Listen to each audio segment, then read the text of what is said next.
for even incremental advances to be seen. But over the past century, things have shifted, and that trend has reversed to the point where some forms of change now come at breakneck speed. Just look at our personal computing devices as an example. Our cell phones, laptops, tablets, and other devices come out to great fanfare one day, only to be labeled as obsolete and clunky after only a few months. In our consumer-driven world, that type of fast-moving change is okay. But when it comes to building large-scale, long-term items like cars, buildings, and aircraft, the process is slowed down to make sure those items are as safe and reliable as possible.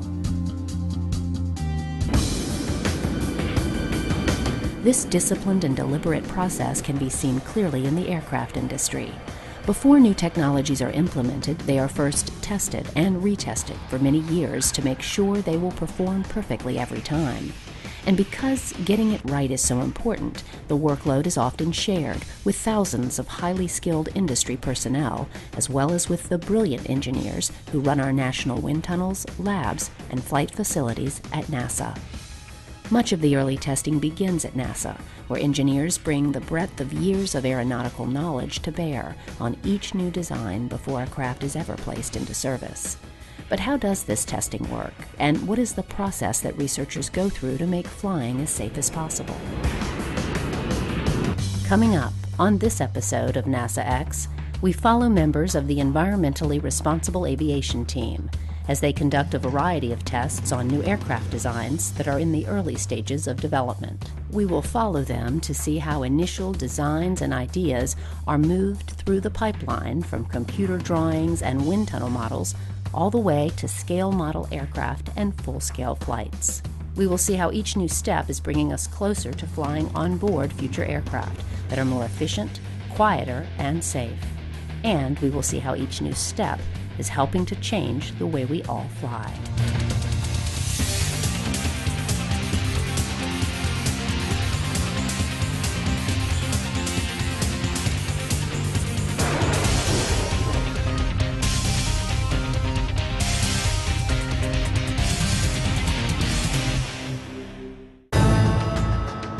By now, most people are familiar with the story of the first flight the Wright brothers took at Kitty Hawk in 1903. That 12-second flight, captured in this famous picture, was the first stepping stone to modern air travel as we know it today. What is often forgotten is just how much time, planning, study, and trial and error was performed by the Wright brothers to get to that first flight. For at least 10 years prior, the brothers went over all known text and information they could find that related to the problem of flight. They tested their theories with small-scale designs and with large-scale glider models. But around the fall of 1901, the brothers realized that much of the data they'd been using from others was faulty, and the only way they could get accurate data was to get it themselves. Shortly after this realization, they built a very simple wind tunnel that they could use to test their different ideas for the ideal wing shape. By 1902, the brothers had accumulated more information on the design and behavior of wings than anyone else previously in the history of this field of study. With this knowledge, they had the information necessary to design and build the world's first successful heavier-than-air flying machine. After all this hard work, the Wright Flyer lifted off from the sands of Kitty Hawk on December 17, 1903, and changed the world forever.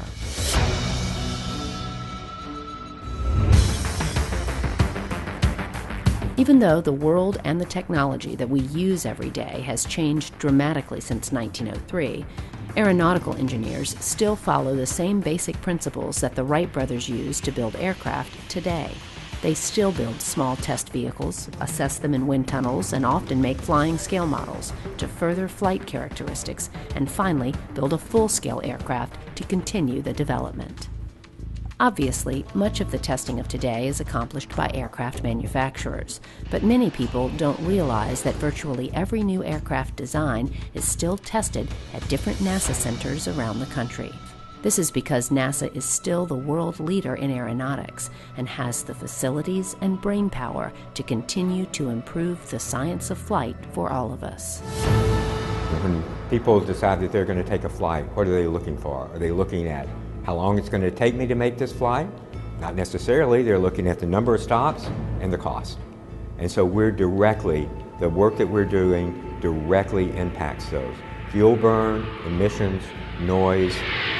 So for the general public, what we're doing is making it less costly for you to fly without any reduction in your safety, and we're doing that while we're making it better for the environment. Today, one of the biggest areas of focus in the aircraft community is on environmental issues. There is a growing realization that if pollution of all types can be reduced, then costs and aggravation for the traveling public can be cut dramatically too.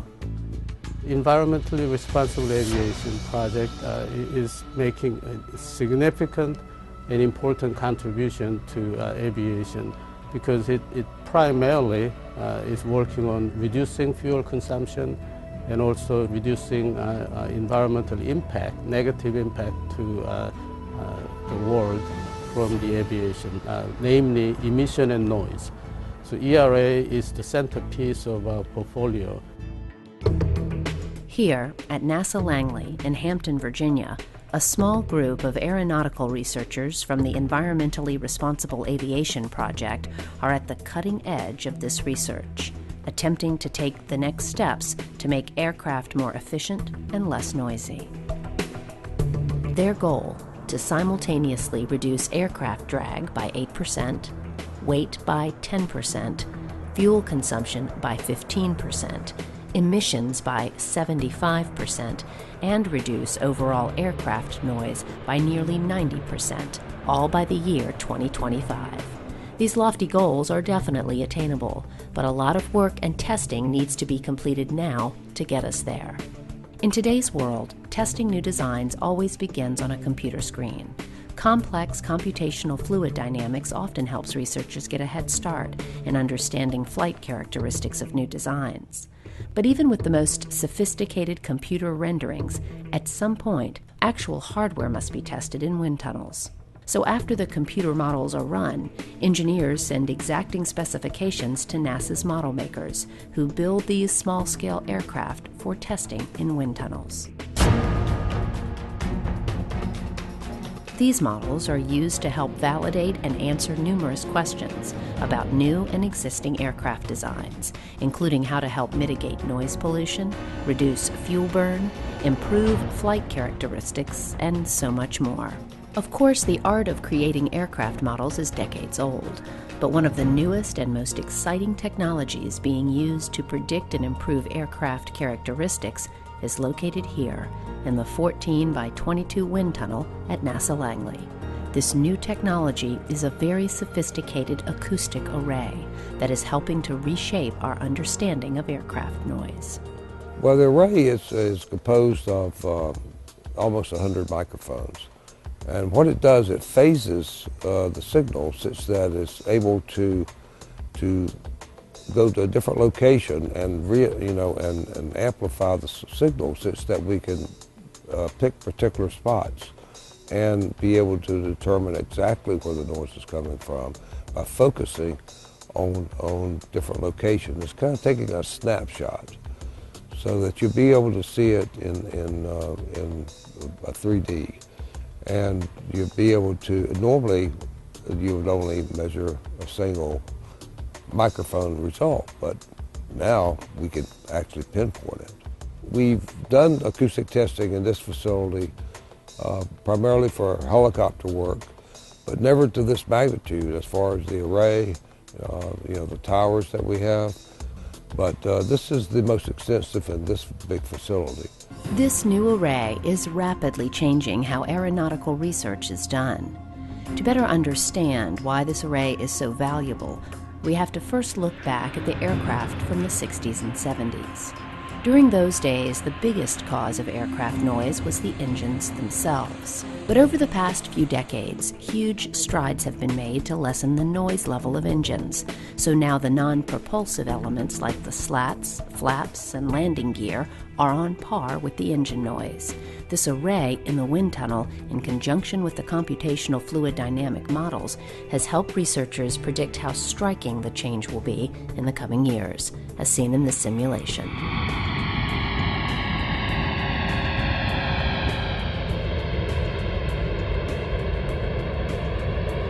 This simulation has helped researchers understand that they can redesign elements of the non-propulsive parts of the plane with dramatic results. We really have done a good job of designing these concepts using the virtual space, and they are performing as predicted, mostly as predicted. Typically, it takes 10 to 15 years from the time that you really create a technology that you have looked at all aspects of it, make sure that it doesn't have any negative impact. It takes about 15 to 20 years to get on a real aircraft. And so we have been working on this technology for the past few years, and we are part of a program with our partner Gulfstream, that once we are done with this experiment, that we down select some of our best performing noise reduction concept for both flap and landing gear, and pretty much put it on the Gulfstream aircraft, and we use that aircraft as a test bed to really find out the performance of these noise reduction technologies that we're working on in real environment, which is the actual full-scale aircraft. We're working on, for the flap, we have shown through our modeling and simulation that you can reduce it by about 60–70%. And for the landing gear, we have shown that maybe 50 to 60%. And so what we are trying to do here is through computational simulation that is really hold, and the technology that really produced that amount of noise reduction. After the wind tunnel validation, the next step for some engineers is to test an aircraft's flight characteristics even further by building small-scale models that can be flown remotely in a real-world environment. Often the data they glean can be a game-changer for these new designs.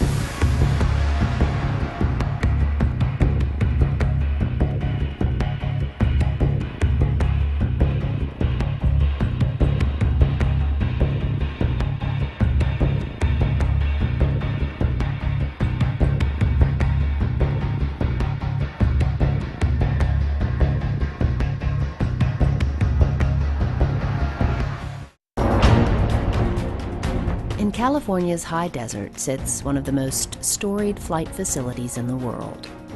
Here on NASA Dryden's dry lake bed, many of the world's flight records have been broken time and time again.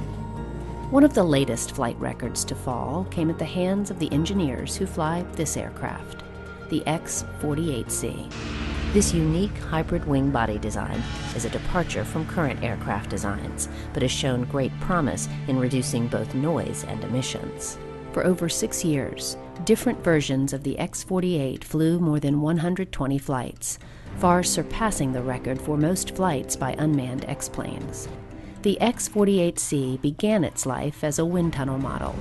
After that initial testing, it earned its wings and was converted to a flying scale model that flew the final 30 flights in the storied X-48 history. This final configuration of the X-48 is being flown to evaluate truly low noise capabilities. So we've done wind tunnel testing, right? We did wind tunnel testing with both the B configuration and the C configuration. And the next step beyond wind tunnel testing is to take a smaller scale, this is an 8.5% scale vehicle, into flight test and make sure that everything that you've predicted through the wind tunnel is confirmed or validated in flight. So the X-48B flew 92 flights. We've now converted into the X-48C, which is our low noise configuration. And it's called the low noise configuration because we have gone from 3 engines to 2 engines. We've extended the aft deck of the aircraft, and that's meant to shield the noise in the downward direction. You'll also notice that on the B aircraft we had winglets that we've now moved inboard to vertical tails, and they shield the noise in the outward direction. This shielding research could have huge benefits for people who live or work close to airports. If successful, airport noise from aircraft could be reduced to levels that previously would have been unthinkable. In the near future, people who live near airports may not be able to hear any aircraft at all unless they are on a flight themselves. Today's flight test is scheduled to test some new maneuvers to help validate the wind tunnel data. And because the researchers are pushing the envelope of flight with this scale model, no humans are put in danger during the test. We're an unmanned vehicle. We are remotely piloted, so that means that we do have a pilot that flies it. We have a ground control station that sits in our hangar The pilot sits in the ground control station along with a flight test engineer, a range safety officer, and a flight director. And so the pilot flies all of the flight cards that we have prepared for him for each of the flights. We test all of our systems on the aircraft to make sure they're working. We make sure all the flight control surfaces are working well, so the pilot who's sitting in the ground control station back at the hangar cycles all of the surfaces to make sure they're working well. Power's coming in, speed's alive and nuts. Good engine, 20, 30.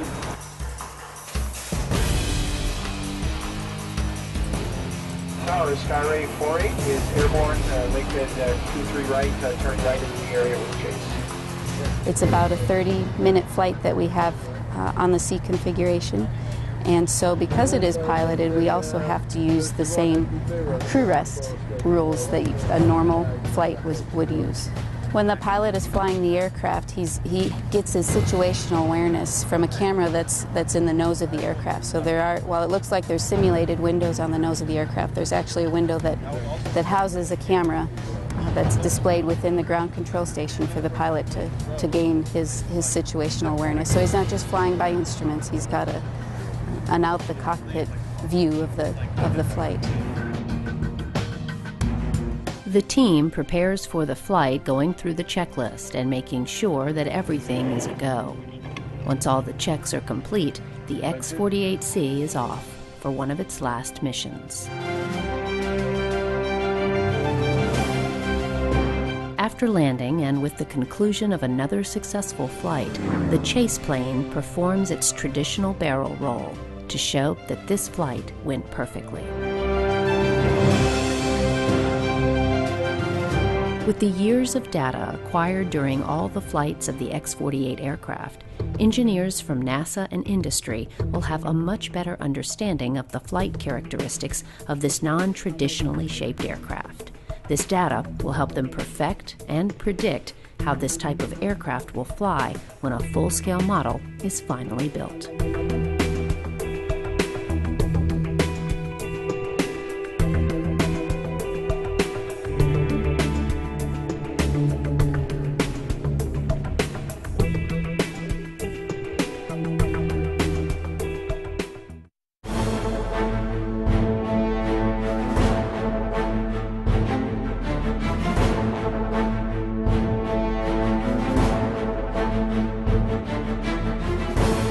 As we have shown, NASA uses a building block approach to test concepts for next-generation aircraft. One of the final steps for testing these new concepts comes when hardware can actually be flown on a full-scale vehicle.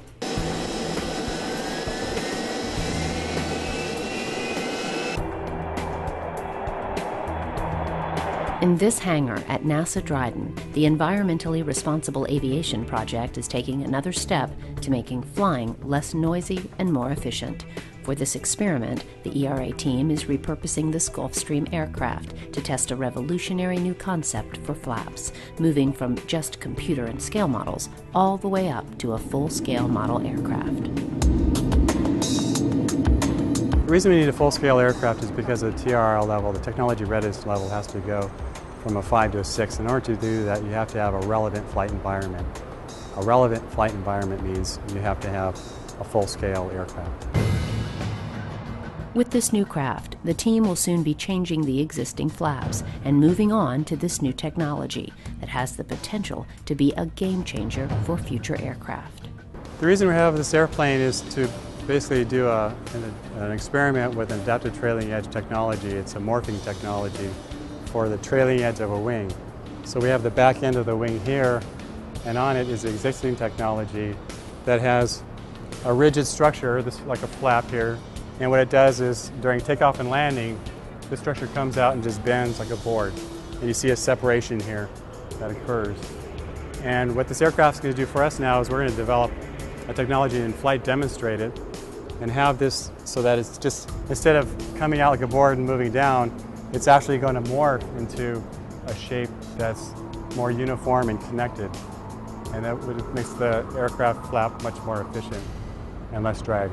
The way we have the test plan now is we're going to have with the flap fastened, we're going to have probably 1 or 2 flights or 3 flights a week over a period of months. What we're going to do is move the flap to a certain position, and then we're going to fly it for a period of time. We're going to map it and take lots of measurements, and then we're going to move the flap a little bit more and then fly it again. So it's actually going to be ground actuated. We'll do this until we capture the full flight envelope. The material they will be using was designed by a firm called Flexsys. This system uses a highly reliable, elastic, deformable structure to morph from one position to another.